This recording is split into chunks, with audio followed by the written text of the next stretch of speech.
स्वागत है आप सभी का फिर से YouTube channel science by Anil sir पर। यहाँ हम चर्चा कर रहे थे कक्षा 10 के पाठ नंबर 9 की, जहाँ हमने पिछले वीडियो में समतल दर्पण से प्रतिबिंब निर्माण को देखा था। आज के इस वीडियो में हम देखेंगे गोलीय दर्पण से प्रतिबिंब निर्माण। गोलीय दर्पण में हम यहाँ देखेंगे अवतल दर्पण से प्रतिबिंब किस प्रकार से बनते हैं, उन प्रतिबिंब की क्या क्या विशेषताएं होती हैं।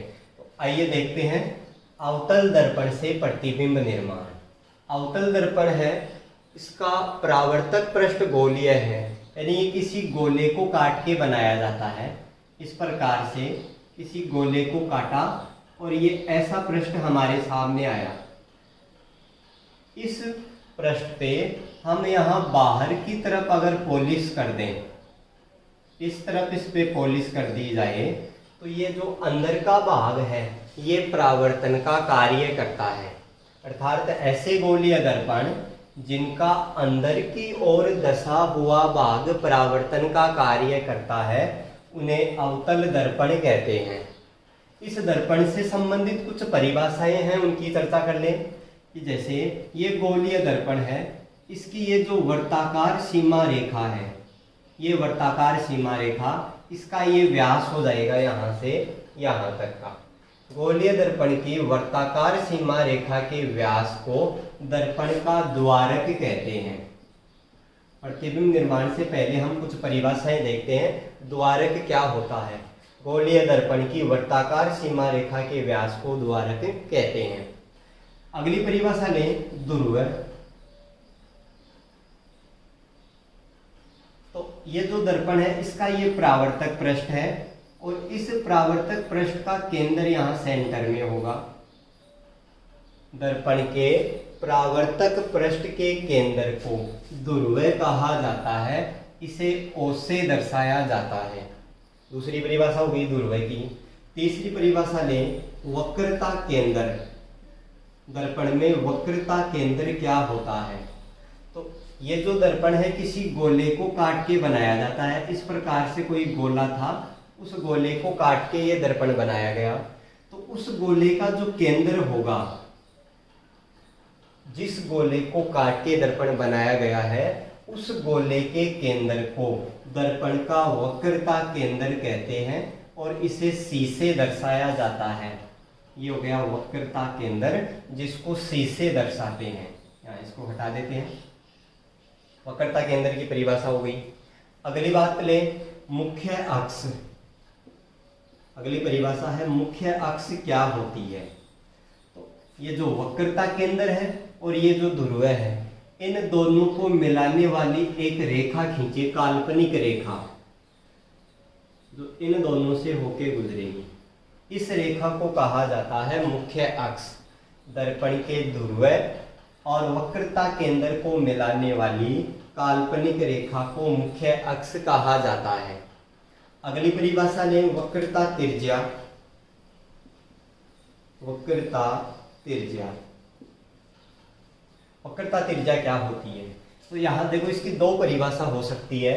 पहली परिभाषा तो हम ये बता सकते हैं कि दर्पण के ध्रुव और वक्रता केंद्र के बीच की दूरी को वक्रता त्रिज्या कहा जाता है। अर्थात ये यहाँ से लेके यहाँ तक की ये जो दूरी है, ये वक्रता त्रिज्या है, जिसको R से दर्शाते हैं। या दूसरी परिभाषा ये बता सकते हैं कि गोलीय दर्पण को जिस गोले का कटा हुआ भाग माना जाता है, उस गोले की त्रिज्या को दर्पण की वक्रता त्रिज्या कहते हैं। इसे R से दर्शाते हैं। अगली परिभाषा, मुख्य फोकस। मुख्य फोकस क्या होता है? जैसे ये गोलीय दर्पण है, अवतल दर्पण, ये इसके मुख्य अक्ष हो गई। मुख्य अक्ष के समांतर एक प्रकाश की किरण इस प्रकार से दर्पण पे आपतित होती है और दर्पण से परावर्तन के पश्चात ये किरण इस प्रकार से आएगी और मुख्य अक्ष को जिस बिंदु पे काटेगी, उस बिंदु को कहा जाता है मुख्य फोकस, जिसको कैपिटल F से दर्शाया जाता है। मुख्य परिभाषा देखो दोबारा, मुख्य अक्ष के समांतर आने वाली प्रकाश किरण दर्पण से परावर्तन के पश्चात इस मुख्य अक्ष को जहां काटती है, उस बिंदु को मुख्य फोकस कहते हैं। इसको कैपिटल F से दर्शाया जाता है। अगली परिभाषा फोकस दूरी। फोकस दूरी क्या होती है? तो मुख्य फोकस और ध्रुवय, इन दोनों के बीच की ये जो दूरी है इसको फोकस दूरी कहते हैं, जिसको स्मॉल f से दर्शाते हैं। मुख्य फोकस और ध्रुवय के मध्य की दूरी को फोकस दूरी कहते हैं, जिसे स्मॉल f से दर्शाते हैं। तो ये थी अवतल दर्पण से संबंधित कुछ परिभाषाएं। इसके बाद हम देखते हैं समतल अवतल दर्पण से प्रतिबिंब का निर्माण कैसे होता है। तो प्रतिबिंब निर्माण पे जाने से पहले भी हमें कुछ नियम देखने पड़ेंगे। दर्पण से संबंधित परावर्तन के कौन कौन से नियम होते हैं, नियमों के आधार पे ही फिर प्रतिबिंब का निर्माण किया जाएगा। तो नियमों को जानना काफी जरूरी है, इसलिए सबसे पहले हम नियम देखते हैं। पहला नियम, ये अवतल दर्पण जिसके इस तरह पॉलिश कर रखी है, ये इसकी द्वारक है और ये इसका परावर्तक पृष्ठ का केंद्र O, जिसको ध्रुवय कहा था, इस प्रकार से बना लिया वक्रता केंद्र है। अब यहाँ से किरणों के परावर्तन के नियम देखते हैं। पहला नियम ये है, जो प्रकाश की किरण मुख्य अक्ष के समांतर दर्पण पे आपतित होती है, ये मुख्य अक्ष है, इसके समांतर ये प्रकाश की किरण इस दर्पण पे आपतित हो रही है, तो दर्पण से परावर्तन के पश्चात ये किरण मुख्य फोकस से होके गुजरेगी। ये अवतल दर्पण से किरणों के परावर्तन का पहला नियम है, याद रखना। इन्हीं नियमों के आधार पे हम आगे प्रतिबिंब बनाने वाले हैं। तो हमें इन किरणों की दिशा का पता लगाना है कि किरण किधर से आएगी तो कहाँ से जाएगी। मुख्य अक्ष के समांतर अगर किरण आएगी तो मुख्य फोकस से होके जाती है, ये पहला नियम। दूसरा नियम देखें, इसी चित्र में हम यहीं पे देखते हैं। दूसरा नियम, अगर कोई प्रकाश की किरण मुख्य फोकस से दर्पण पे आपतित होती है, जैसे मुख्य फोकस से दर्पण पे आपतित हो रही है, मुख्य फोकस से दर्पण पे आपतित होने वाली किरण दर्पण से परावर्तन के पश्चात मुख्य अक्ष के समांतर निर्गत होती है। ये किरणों के परावर्तन का दूसरा नियम है। मुख्य फोकस से आ रही है तो मुख्य अक्ष के समांतर वो जाएगी। तीसरा नियम देखें, नियम नंबर 3, किरणों के परावर्तन का तीसरा नियम। अगर कोई प्रकाश की किरण इस वक्रता केंद्र से दर्पण पे आपतित होती है, वक्रता केंद्र से दर्पण पे आपतित होने वाली किरण उसी मार्ग पे वापस लौट जाती है। जैसे एक ये किरण डालते हैं इस प्रकार से, वक्रता केंद्र से इस प्रकार दर्पण पे किरण आपतित हो रही है, वक्रता केंद्र से दर्पण पे आपतित होने वाली किरण इसी मार्ग पे वापस लौट जाती है। ये किरणों के परावर्तन का तीसरा नियम था। ये पहला, ये दूसरा और ये तीसरा। एक ही चित्र में अपन ने 3 नियम समझ लिए। लास्ट चौथा नियम देखें, नियम नंबर 4। ये मुख्य अक्ष है। आपतित किरण इस मुख्य अक्ष के साथ जितना कोण बनाती है, ये वाला कोण, परावर्तित किरण भी मुख्य अक्ष के साथ उतना ही कोण बनाती है। ये किरणों के परावर्तन का चौथा नियम है। तो इन 4 नियमों के आधार पर ही आगे हम प्रतिबिंब बनाने वाले हैं। तो प्रतिबिंब बनाने से पहले इन नियमों की जानकारी होना जरूरी है। जब बिंब अनंत पर स्थित हो, जब बिंब अनंत पर स्थित हो तो प्रतिबिंब निर्माण किस प्रकार से किया जाता है, उसके लिए पहला, जब बिंब अनंत पर स्थित हो। तो अनंत पर स्थित है तो यहां से पहले हमें दर्पण बनाना पड़ेगा। इस प्रकार से ये दर्पण, ये इस तरफ यहाँ पॉलिश की हुई है। ये सारी बातें यहाँ लिखनी पड़ेंगी। ये वक्रता केंद्र C, मुख्य फोकस F और ध्रुवय O। कि बिंब अनंत पे रखा हुआ है। अनंत का मतलब है कि हमें यहाँ इस चित्र में हम बताएंगे तो इसको इस प्रकार से मुख्य अक्ष के ऊपर और नीचे दोनों तरफ इस प्रकार से इसको व्यवस्थित करना है। ये बिंब रखा हुआ है। अब यहाँ से किरण चलेगी, मुख्य अक्ष के समांतर ये किरण आएगी इस दर्पण पे। एक किरण ये आ रही है मुख्य अक्ष के समांतर। अभी हमने नियम पढ़ा था, अगर किरण मुख्य अक्ष के समांतर आती है तो कहाँ से जाती है? मुख्य फोकस से होती हुई वो जाती है। इसी प्रकार दूसरी किरण डालें यहाँ से, ये किरण मुख्य अक्ष के समांतर इस प्रकार से आ रही है। मुख्य अक्ष के समांतर आने वाली किरण वही मुख्य फोकस से होती हुई जाएगी। इस प्रकार से ये यहाँ से होती हुई गई। दोनों परावर्तित किरणें जहां पर मिलती हैं प्रतिबिंब वहीं पे बनेगा। ये दोनों परावर्तित किरणें आप देख सकते हो मुख्य फोकस पे आके मिल रही हैं, तो यहाँ प्रतिबिंब बनेगा। तो हम यहाँ पहले इसकी स्थिति बताते हैं, प्रतिबिंब कहाँ बन रहा है।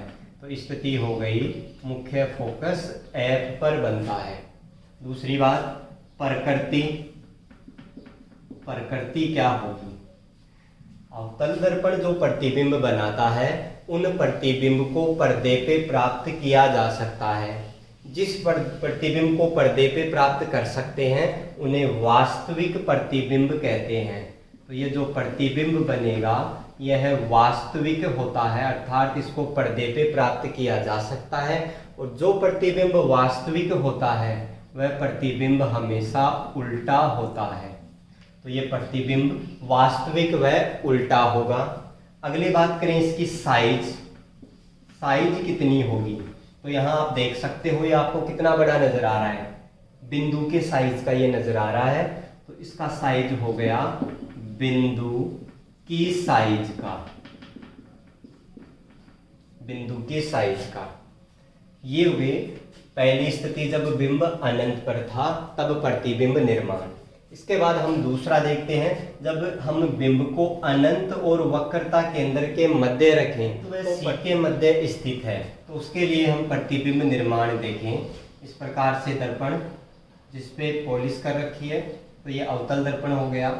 ये इसका द्वारक Mn और ये मुख्य अक्ष, ये वक्रता केंद्र है, मुख्य फोकस और O। बिंब को रख रखा है अनंत व सी यानी वक्रता केंद्र के मध्य। तो यहाँ से इधर अनंत है, ये है वक्रता केंद्र, इनके मध्य यहाँ बिंब को रख रखा है। यहाँ ये बिंब रख दिया। अब हमें किरणें डालनी है, तो पहली किरण चलेगी ये मुख्य अक्ष के समांतर। मुख्य अक्ष के समांतर जो प्रकाश की किरण आएगी, नियम से हमें पता है वो किरण मुख्य फोकस से होती हुई जाएगी। एक किरण ये होगी। अब दूसरी किरण कहाँ से डालें? तो सीधा तरीका ये है, बिंब से आगे अगर आपको मुख्य फोकस नजर आ रहा है तो दूसरी किरण मुख्य फोकस से डालनी है। ये बात हमेशा याद रखना। तो यहाँ बिंब यहाँ है, यहाँ हम खड़े होते हैं तो हमें आगे मुख्य फोकस नजर आ रहा है, तो हम दूसरी किरण डालेंगे इस मुख्य फोकस से। ये दूसरी किरण मुख्य फोकस से डाली जा रही है। मुख्य फोकस से आने वाली किरण कहाँ से जाएगी? मुख्य अक्ष के समांतर जाएगी। ये दूसरा नियम हमने पढ़ा था, ये किरण मुख्य अक्ष के समांतर जा रही है। ये परावर्तित किरण और ये परावर्तित किरण, दोनों परावर्तित किरणें जहाँ काटती हैं प्रतिबिंब वहीं पे बनता है। तो यहाँ किरण काट रही है इसलिए प्रतिबिंब यहाँ बनेगा। ये हो गया प्रतिबिंब की स्थिति। कहाँ बना प्रतिबिंब? वक्रता के अंदर और मुख्य फोकस के मध्य बनता है। तो प्रतिबिंब की स्थिति लिखें तो हम यहाँ लिखेंगे C व F के मध्य।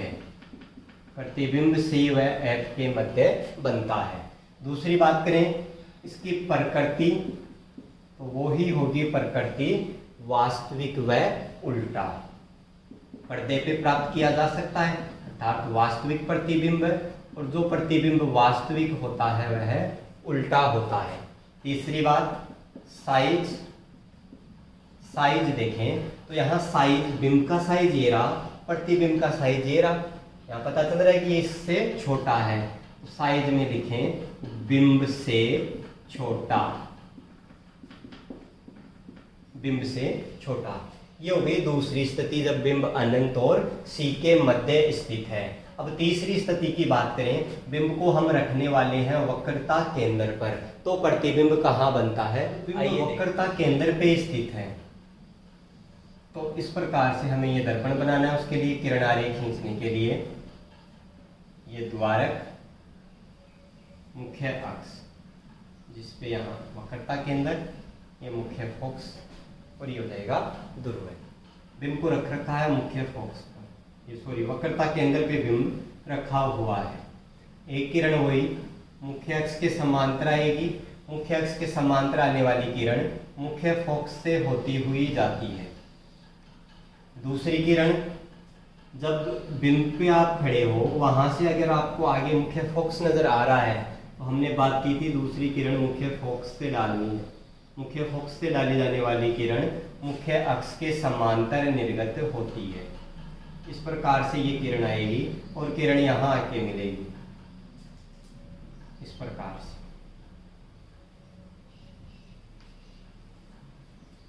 ये हो गया बिंब वक्रता केंद्र पे स्थित है, तो उसके लिए किरण आरेख। यहाँ स्थिति देखें तो प्रतिबिंब की स्थिति कहाँ पर है?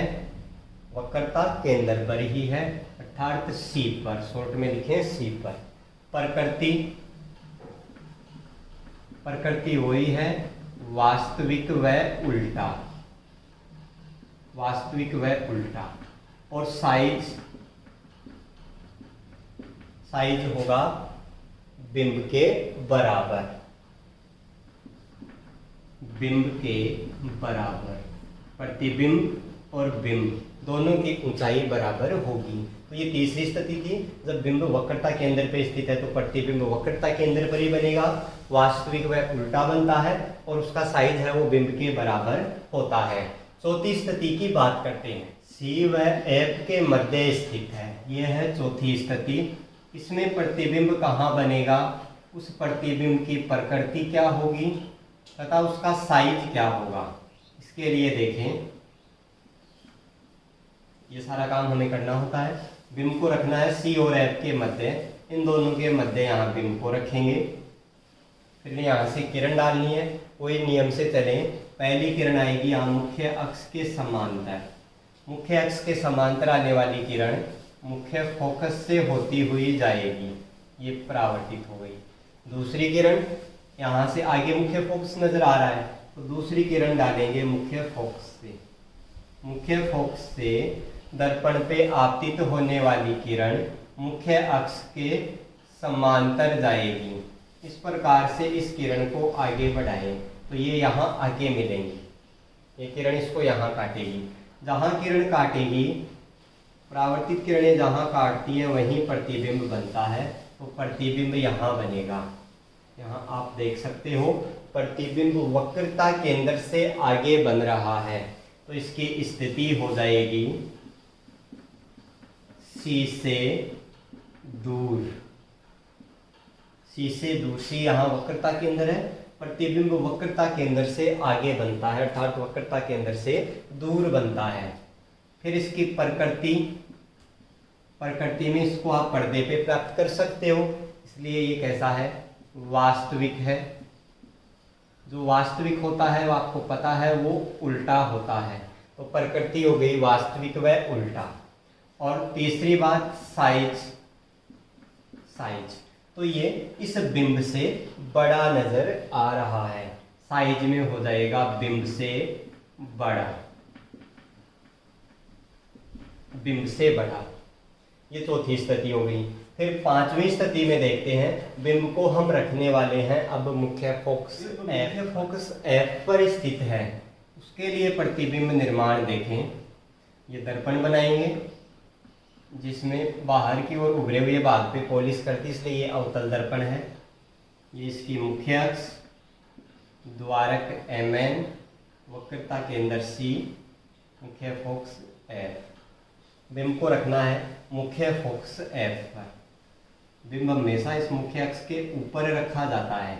यहाँ बिंब को रख दिया, यहाँ से ये किरण चलेगी मुख्य अक्ष के समांतर। किरणों के परावर्तन का जो पहला नियम देखा था, उस नियम के आधार पे हम ये कहें किरण मुख्य अक्ष के समांतर आती है। मुख्य अक्ष के समांतर आने वाली किरण मुख्य फोकस से होती हुई जाती है। इस प्रकार से ये किरण जाएगी। फिर दूसरी किरण, तो किरणों के परावर्तन का जो तीसरा नियम था वो यहाँ काम आएगा।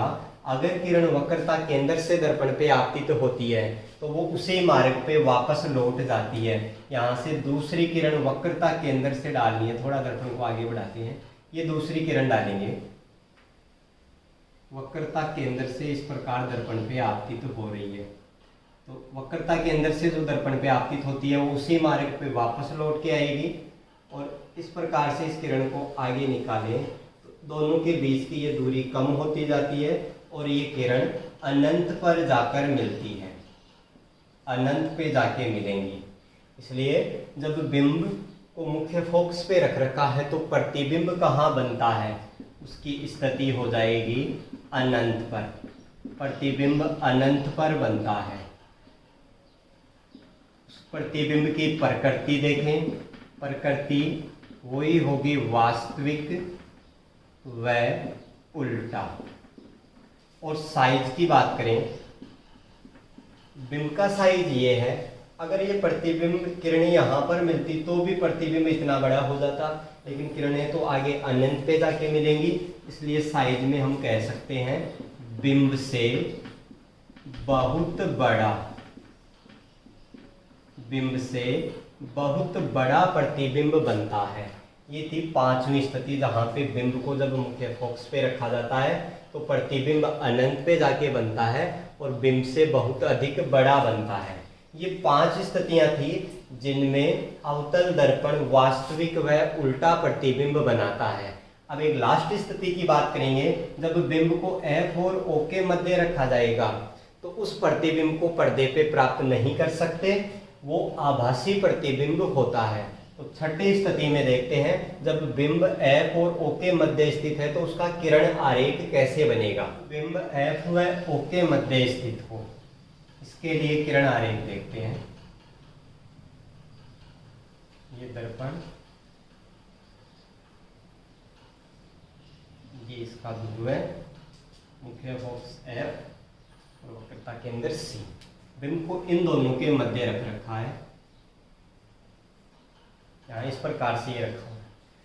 किरणों के परावर्तन के नियमों से देखिए, पहली किरण आएगी मुख्य अक्ष के समांतर, मुख्य अक्ष के समांतर आने वाली किरण मुख्य फोकस से होती हुई जाती है, इस प्रकार से ये इधर से निर्गत हो जाती है।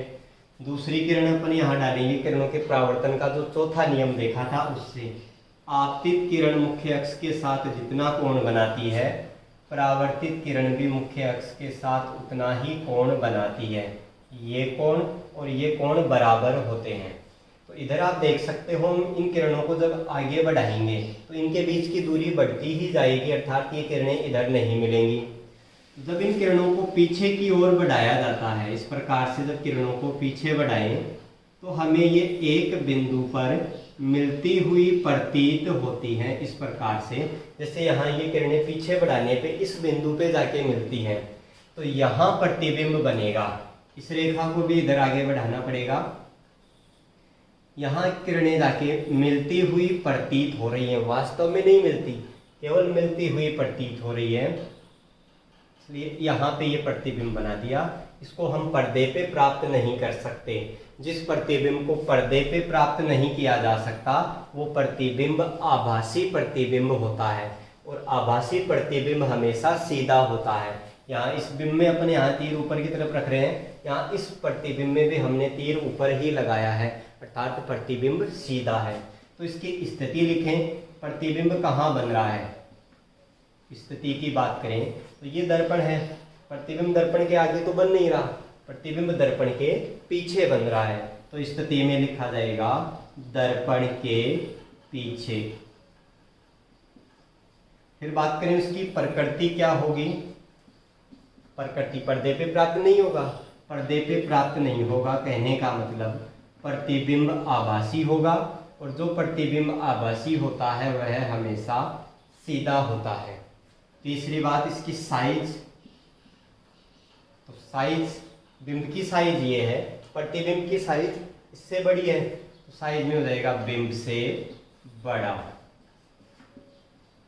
बिंब से बड़ा। इस प्रकार ये अवतल दर्पण से 6 स्थितियां थी जिनसे हमने प्रतिबिंब का निर्माण किया। उम्मीद है आपको 6 स्थितियों का किरण आरेख बनाना आ गया होगा। यहाँ से एग्जाम में किरण आरेख पूछा जाता है, हमें स्थिति दी जाती है और कहा जाता है कि इसके लिए किरण आरेख खींचिए। फिर हम यहाँ एक बात और कर लें कि अवतल दर्पण का क्या उपयोग होता है। अवतल दर्पण के क्या क्या उपयोग हैं, उन उपयोगों की चर्चा में पहला उपयोग लें, जो वाहनों की हेडलाइट है। वाहनों की हेडलाइट या अग्रदीप है, उस हेडलाइट में अवतल दर्पण लगा हुआ होता है। जैसे ये अवतल दर्पण है, ये वाहन की हेडलाइट, यहाँ इसमें बल्ब होता है। तो ये जो दर्पण है ये अवतल दर्पण है। अवतल दर्पण की ये विशेषता होती है कि ये प्रकाश किरणों का एक समांतर पुंज एक बिंदु पे केंद्रित करता है। किरणों को ये एक बिंदु पे फोकसित करता है। इस प्रकार से जो दर्पण किरणों को एक बिंदु पे केंद्रित करे उसे अभिसारी दर्पण भी कहते हैं। तो अवतल दर्पण को अभिसारी दर्पण भी कहा जाता है, क्योंकि ये अपने ऊपर गिरने वाली प्रकाश की किरणों को एक बिंदु के ऊपर केंद्रित करता है या मिलाता है। अवतल दर्पण को अभिसारी दर्पण क्यों कहते हैं, तो उसका जवाब ये हो जाएगा। तो वाहनों की हेडलाइट में अपन टॉर्च से जब प्रकाश डालते हैं तो हम देखते हैं कि हमें एक समांतर किरण पुंज प्राप्त होता है और वो एक जगह जाके केंद्रित होता है। तो वाहनों की हेडलाइट में और टॉर्च, इनमें प्रकाश का समांतर किरण पुंज प्राप्त करने के लिए अवतल दर्पण का उपयोग होता है। दूसरा उपयोग देखें, दंत चिकित्सक है वो मरीज के दांतों का बड़ा प्रतिबिंब देखने के लिए अवतल दर्पण का उपयोग करते हैं। तो दूसरा इसका उपयोग हो जाएगा, दंत चिकित्सक मरीज के दांतों का बड़ा प्रतिबिंब देखने के लिए, बड़ा प्रतिबिंब देखने के लिए अवतल दर्पण का उपयोग करते हैं। तीसरा, अवतल दर्पण का उपयोग सौर कुकर में भी होता है। सौर कुकर जिसको धूप में रखने पे उसमें खाना पक जाता है, अर्थात सौर कुकर में सौर ऊर्जा यानी सूर्य के प्रकाश को एक जगह केंद्रित किया जाता है। सौर कुकर में अवतल दर्पण लगा हुआ होता है जो प्रकाश को एक जगह केंद्रित करता है। इसके अलावा चौथा उपयोग और देखें, जो नाई होते हैं, बाल काटने वाले नाई, वो जो दर्पण लगा के रखते हैं वह अवतल दर्पण ही होता है। अवतल दर्पण ही होता है जिससे चेहरे का साइज बड़ा दिखाई देता है। तो नाई की दुकान या सैलून में भी अवतल दर्पण लगे होते हैं जिनसे बड़ा प्रतिबिंब नजर आता है। तो ये थी अवतल दर्पण के उपयोग। अवतल दर्पण से बने प्रतिबिंब कौन से हैं, उनकी क्या क्या विशेषताएं हैं। उम्मीद है आपको वीडियो पसंद आया होगा। धन्यवाद।